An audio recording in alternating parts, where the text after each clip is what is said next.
doll. Every singer needs a song, and every song a chorus. I'll sing your death till my last day, as long as you don't bore us. If I had a golden buzzer, I would press it for that orc. What's going on, guys? It's Chief here from CHG with a few more Shadow of War tips. I've just had a really good response from my last video, so I thought I'd just make another one and just try and answer a few of the questions that you guys left me on the channel.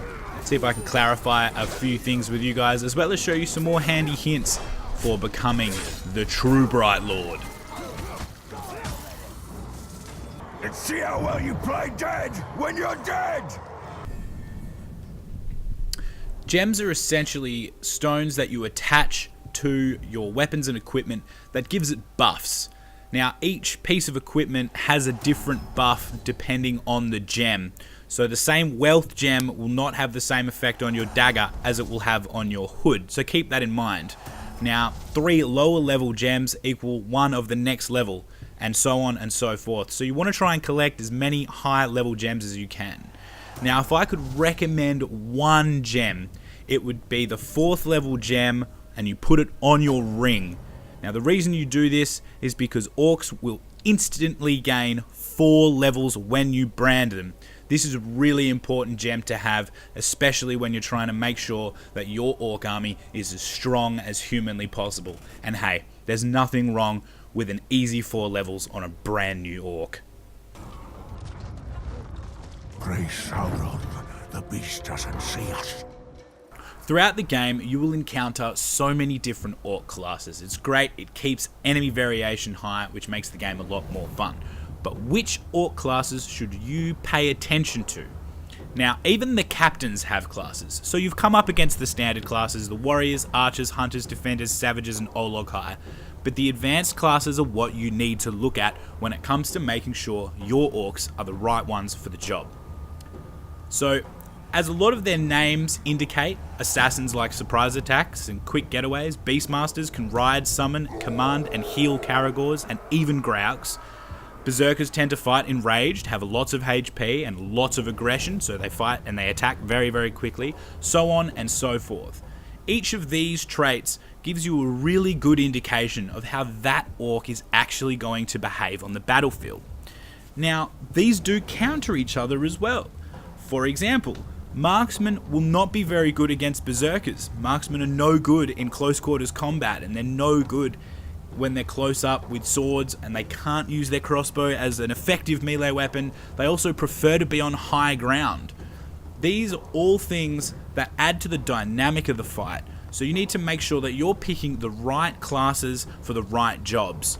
Later on in this video, I'll show you what my favorite orc types are for attacking, and hopefully you'll get a better idea of what I'm talking about in terms of classes.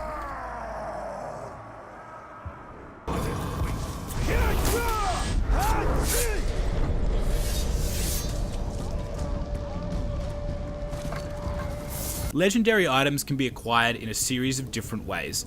Obviously, one of the main and standard ways of getting those legendary items is by killing orc captains that are either epic or they might be legendary, or you might get lucky and they drop a legendary. One thing I can always recommend doing, particularly when going after an orc captain you know you're just going to kill, is to actually issue that captain with a death threat. That is going to greatly improve your chances of them dropping a legendary item, so you can get closer to the perfect build.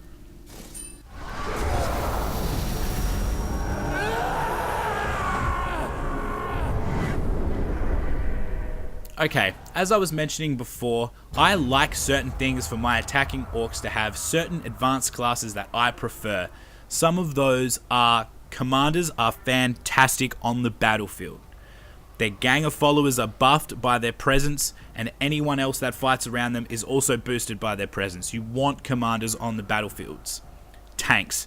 Particularly as your first line of defense, you want tanks. They can take a lot of damage and a lot of that initial force from the initial start of the attack.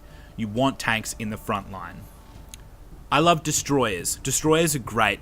They use bombs, throwable grenades, and AoE effects to really crowd control a fight. They make excellent captain slayers. Obviously, everyone's a little different. They prefer different things from their orcs, so play around with this mechanic and figure out what you enjoy using in your orc army. To learn more about any of those classes or advanced classes, I recommend you go and have a quick look at the guide, which is actually in the main menu of the game. This will detail a lot about what those classes can actually do, as well as their effects on the battlefield.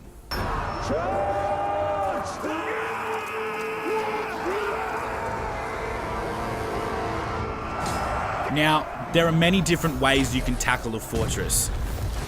Pretty much an unlimited amount of ways you can tackle a fortress. But this particular strategy is relatively safe. One of the first things I like to do is just turn their defenses on them as quickly as possible. I wanted to get this Graug weak and ready for me to brand it and take it over. Graugs make short work of enemy gates, regardless of their strength. They're seriously useful on the battlefield, and I recommend it that if your enemy has one at their front gate, you brand it, you take it over, and you put it to use straight away. Your attack stalls already. You don't have the guts to take this place.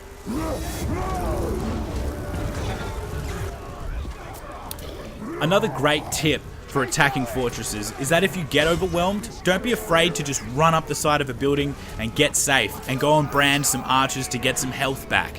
That's really, really important. It's better for you to stay alive and potentially lose an orc or two than it is for you to die and lose your ranking. So it's really important to remember to let your orcs do some of the fighting as well. You've taken all this time to train them up and have them be at the best possible experience level. You might as well let them do some killing too. Anyway guys, that's it from me here at CHG, and they're just a few more handy little hints that I can give to you to make your experience in Shadow of Mordor a little better, to make your orcs a little stronger. Now, one thing I'd like everyone to do, just for fun, is to have a little play around in the photo mode, because the photo mode's fantastic. It's a lot of fun, you can get some cool screenshots going, and it'd make a great desktop background. The thumbnail for this video will be a photo that I took using photo mode. Anyway guys, I'll see you on the next one.